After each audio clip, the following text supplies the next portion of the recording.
Well, once again, I have the opportunity to have both Ivy present in my work. My fur children think that if I'm working, it's time for them to show up. They're just like real children.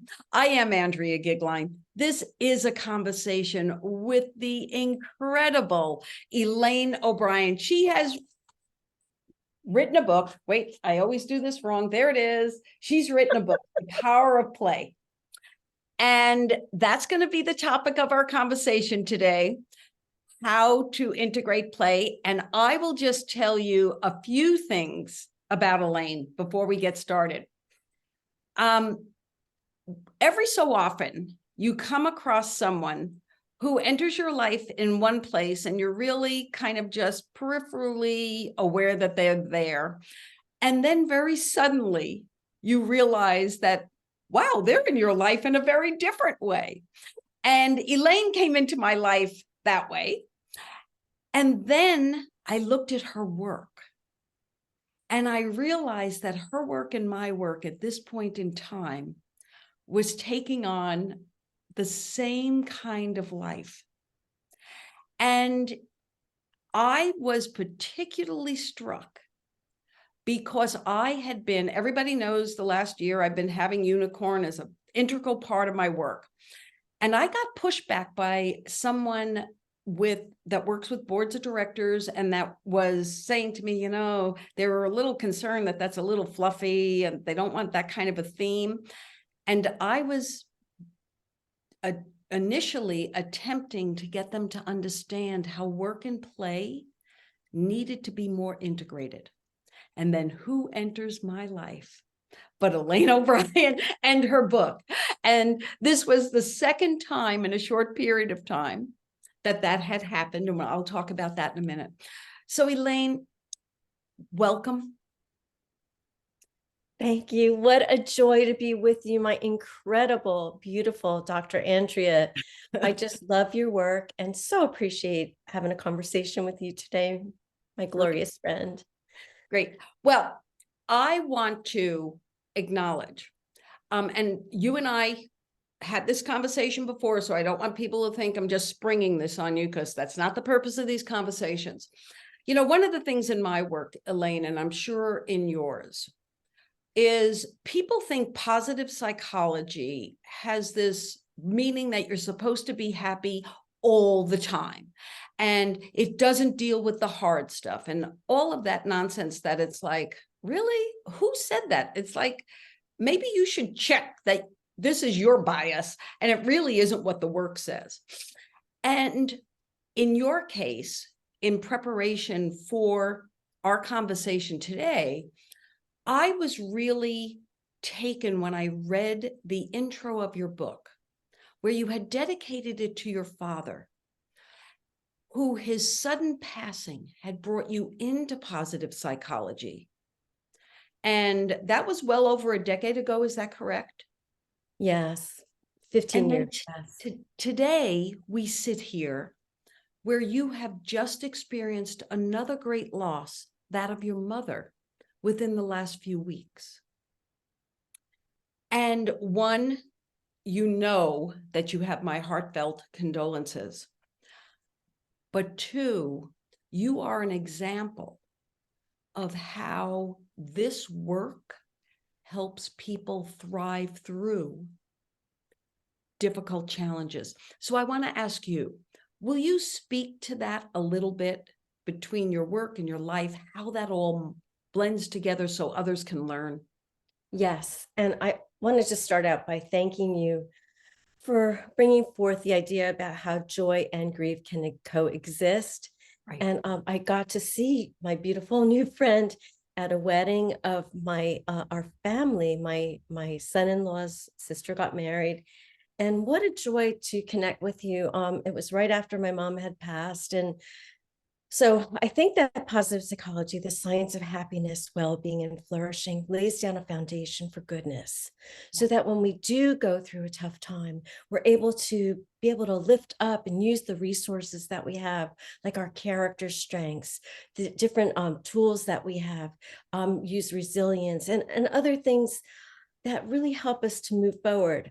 I know when my dad had passed, I was really in a pit. He had a very long illness, and he did die suddenly. But even though you expect it, it still is Right. just something that, when you love somebody so dearly, it just I was stuck, and I was actually sitting at the table. I had my head in my hands and a pile of mail, and I'm usually very organized.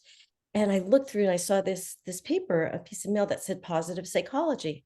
Now I have my undergrad years ago in urban and outdoor recreation and psychology as two separate Okay. majors. So I always felt there was like a good psychology out there. I Right. called the instructor, I took the class, and I immediately fell in love with the idea of studying what's good in the world, what makes us flourish.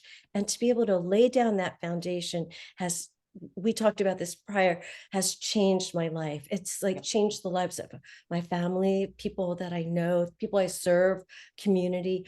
The tools are just so enriching, our community, the positive psychology community, which I was so excited to see you at the International Positive Yep. Psychology Association conference in Vancouver this summer. It's just an enriching place to be. So even as I'm mourning the loss of my mom, I'm connected with so many people who have supported and lifted me up, including you. And thank you so much for inviting me to be with you So, today. I want to tie this back to our audience. And, my audience is a lot of primarily business women. And this is the thing about your book that I love so much. You actually start it, the whole first section gives people the science of positive psychology and the underpinnings, all the same things that I work in, the flourishing, the thriving. But you lay it out so that you can lead someone to the joy. And in your particular case, what I was so taken with, as similar to mine, when positive psychology entered your life, you were at a lower point and struggling, and the information came in. And then another low point in life, grief, a deep grief point, you now had all the skills, and you can now compare life then with life. How do I deal with grief in these two different aspects? And the reason I want to focus our business audience, I first became aware of you because of LinkedIn. Somehow or other, between our IPPA information, between different social media people like Talia that we use, we saw each other's work. And I was intrigued because you're working in the area that I think is the most needed, the movement and the joy, and you're respecting the science by putting the science first. Yeah, it means a lot, right? That foundation. I mean, again, positive psychology is such an amazing area of study. And I think that we all have a negativity bias, right? It's a primitive You bias betcha. that we have from the early ages when we needed to be able to look for that saber-tooth Mm-hmm. tiger through a small Yep. lens. And now we can be more open and to the possibilities and be aware of that negativity bias. Again, for your business friends, I think that positive psychology and the power play at work really matters.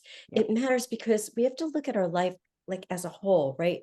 And that Yep. mind, body, spirit, and also the work life integration to be able Yep. to have family and to be able to value, like have our values, and then work, not live to work, but work to live.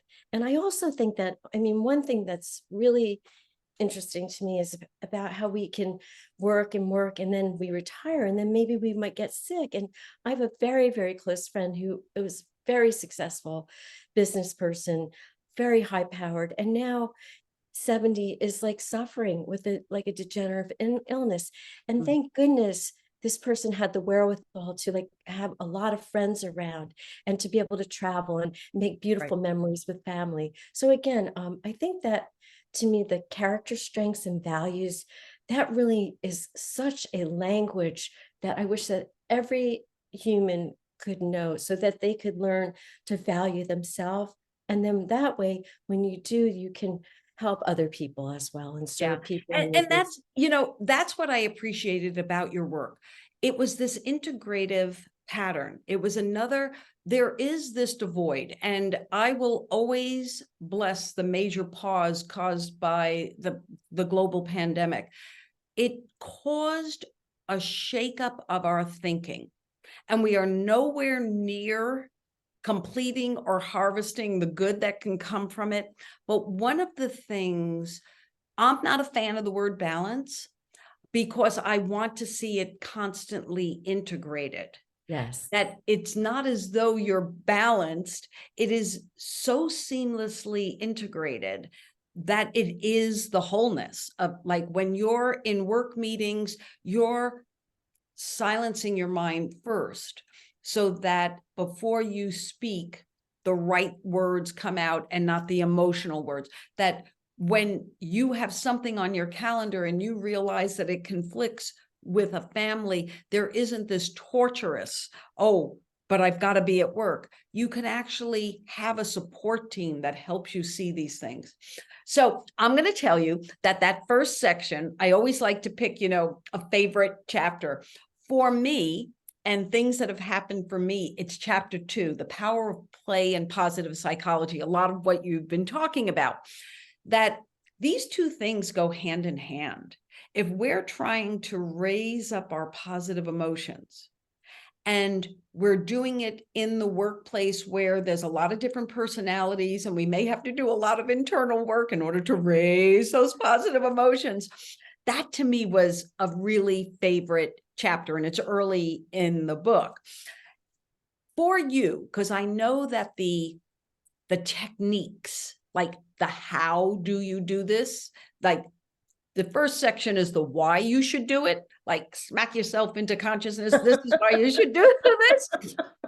Do you have from the next part the tip that you like using the most? Yeah, I mean, thank you for that. I do like the integration of the positive psychology. I love the word integration. Again, overbalance, it means a lot. So thank you for pointing that out. Around the book, I mean, what we tried to do is lead with the science, as you stated, Andrea, Right. and then go into these ideas with these spontaneous interventions. So fun, spontaneous interventions that also could be planned ahead. So I really like those because it kind of is like, why not try to do different things? And one chapter I like was about holidays and celebrations. And I like that because every day can be a celebration, right? We can notice things, we can have more awe in our lives, which again, in my work around like health and fitness is so important to help lift us up and to help us like put more life into our years, right? We want to live long, but we want to not have life in our years, as I just said. We want to have Right. vitality and interest. And that way, when we're interested in others, then as we age, right, through the lifespan. So Yes. I know my colleague and co-author, Andrea Seidel, her mom was a big party planner. And so every day, like they would, like when she got her braces off or this and that. And for me, I had such a different experience because my mom, who I love and adored, had mental health issues. So it was interesting to talk about this. So for me to embrace that celebrations, and there's some really cute stories in there about different ways that celebrations got started. But I think another part of my favorite part of the book is the pay it forward part, where we can, as I said earlier, about using your healthy body to help others, we Right. can use moments of play to lift up ourselves, others, our communities, and the world. And one thing, as an example, we talk about our community fitness, right? So that, to me, community dance fitness is one of the best ways to build connections among people and to help people live well, to flourish like through, again, the lifespan, because they've got that self-determination, right? The Right. autonomy, the mastery of like feeling really good when they leave, and the connectedness in relating with other people.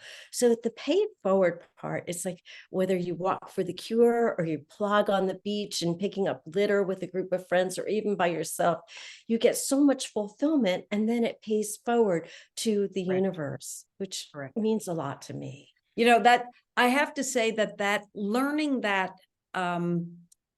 one, the science, but actually doing it. I had already noticed in my own life, through my work, through my life, that I got the greatest joy when I was pushing other people forward, or when I was helping a friend. Like, I'm not the person who ever wanted to work in nonprofits. I remembered years ago when the nonprofit world first came into my business world, I was like, no, you're born to do that. I'm born to do this.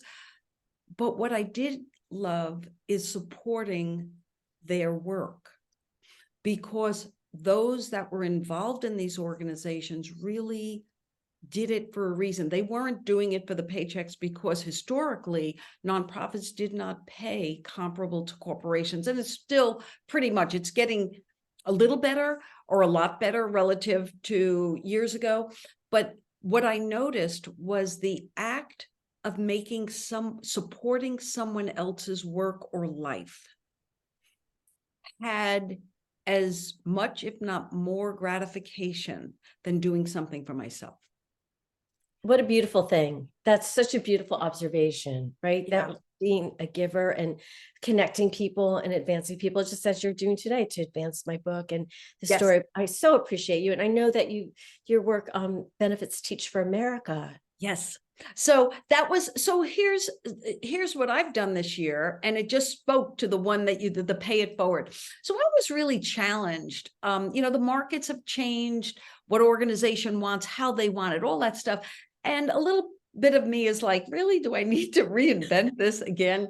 And yet there are many organizations, because of the people running the organizations and then the work that they're doing. It's honestly a combination. There's a lot of good work being run by people that I wouldn't align with, but there are so many, like in my communities and schools, because education is important to me, and safety and education and all of those things. So communities and schools, Teach for America. I love these organizations because, one, they're doing work I would never do. I teach adults. I'm not good with kids, although by the time they make it into 18 or 20, I need to be able to be blunt with them. I can't have people who have fragile psyches, because that's not my personality, doesn't deal with fragile very well. And I'm respectful of that. So I align with people who are magnificent at it, helping groom and get people strong at a level that I wouldn't be capable of. So when I was so confused as to what to do with my work, I realized there was this thing that I loved doing, the Unicorn Challenge, and it's the same exact, using these same principles as goal setting and thriving and all of these things. And it just was lightening it up, like, because that's, to me, the great thing that we have taken out of the industrial shift of since 2020 is that we can actually achieve great things without the tight structure and without showing up to one place and having people know that we're in the office. Like, we could actually produce at pretty high levels without that structure. That's a very important learning, especially for where we're headed next, which is its own thing. But for me, being able to invite people into a learning experience where their only obligation, their only fee, was to do a donation to Teach for America of Nevada. That, to me, it actually gave me an idea. Oh boy, I could do this for different organizations for a long time. Like, it was personally, I was doing it for them and me at the same time. And I think that's the part of giving. And that's where the science shows, like, when you nuance it down, it is how your emotional system is raised up by the act of giving. Unlike when great philanthropists want their names on buildings just because it will help their business. Like, I was also introduced to that model, and I recoiled from it, where I was in a room simply because I could pay to be in that room, or at that table because I could pay to be at that table. It is not the same kind of giving, and it feels dramatically different. That's so powerful. I think that also it's like that to embody gratitude too, right? Yeah. So that's, and then it transfers over into your daily life, right? In your micro moment interactions, whether Mhm. you're getting a coffee or you're holding the door open for somebody, it's just being able to think about yourself, but think of others, and have that perspective. Again, to be grateful. I know in terms of movement, like to be grateful for your legs and that carry you, that or your arms, or just like I know so many times within health and image and performance that we can be so critical. So that when we have that gratitude, it takes Mhm. the shift off us, right? In a And big way. And we're able to and that was because I do a number of books, even, and I never seem to learn. So this author, so she's a 102-year-old doctor.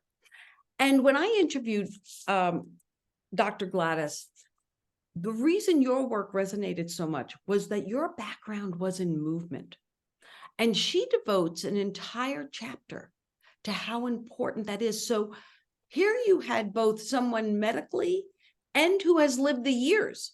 I mean, she wrote this book at 102 years old. She's now 103, and she does the Instagram, but her focus on the need to keep moving your body at whatever that means. It doesn't mean the same for us that it means for her today, but movement is movement, that shaking up, and it's like waking up the system. And for many times, I remember the science of smiling, which came into my work. And when I went through that training, and Marty was teaching us all of the different ways that smiling, impacts you. And then I was experiencing that. I remember thinking, there is only a very small percentage of the world who has a particular ailment where they actually can't smile. Smiling is one of the easiest things you can do to shift your own mood when nothing else seems to be working. Because it costs no money, it's readily available. You can just do it. And that's, if you're going to fake it till you make it anything, it's those kind of things I would like to see you fake it. But that's movement. it And it is. starts the body shifting how it thinks. I And love the that. thoughts, the thoughts that And I think the smile you send returns to you. And yes, in the book, we talk about smile science. So thanks for bringing that up.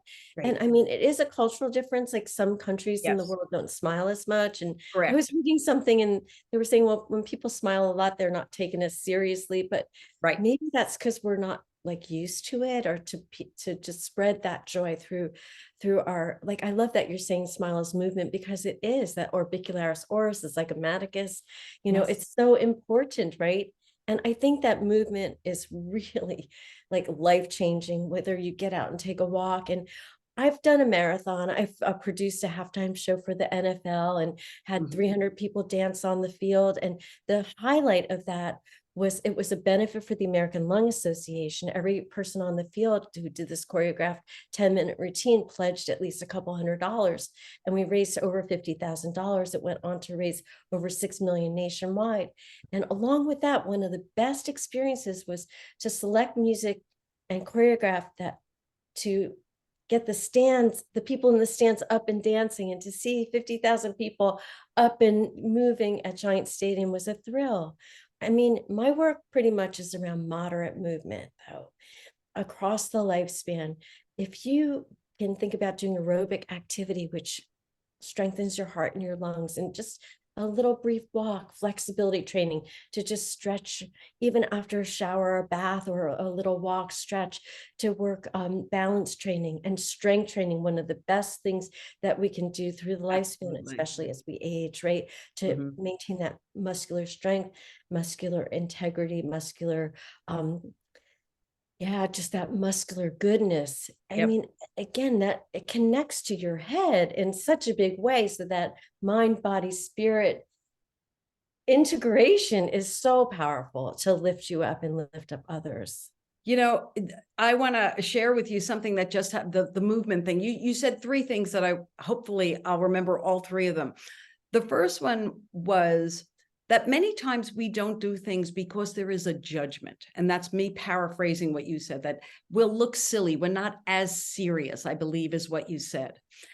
And it is building the personal discipline to overcome that judgment.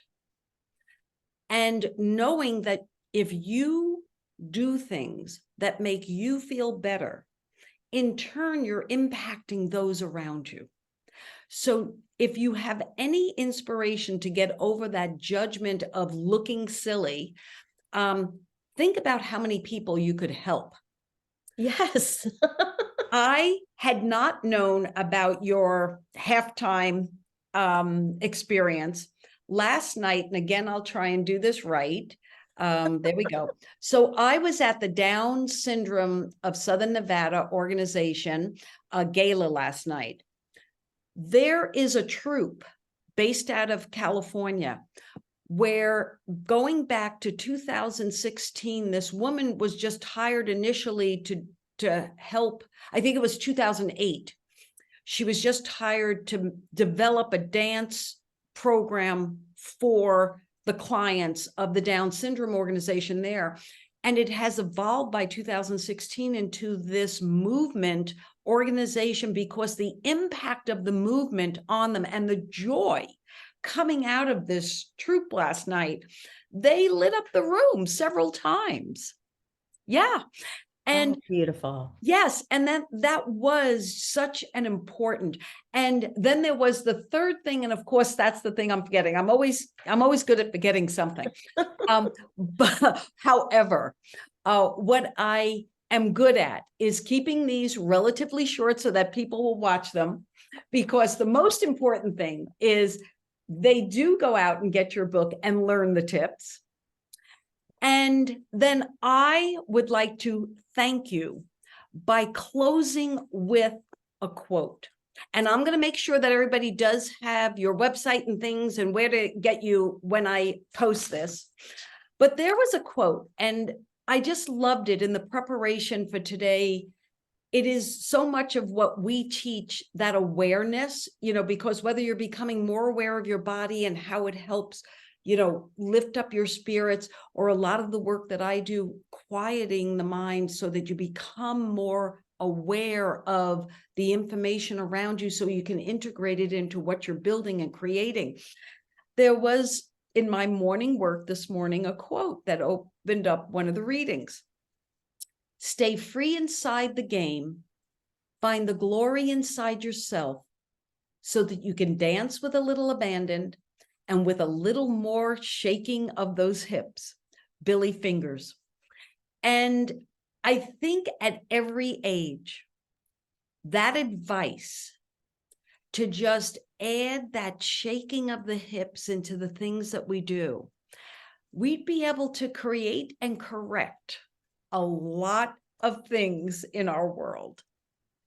Love that. Yes. So Elaine O'Brien, thank you so much for the work that you've done. Thank you for coming into my life. And I will make sure that everyone knows how to get you. What a gift you are, Andrea. Thank you so much. And thanks everyone for listening in. Love to you. Thank you. Ta-da. Now, this is where I always, there we go. Yes.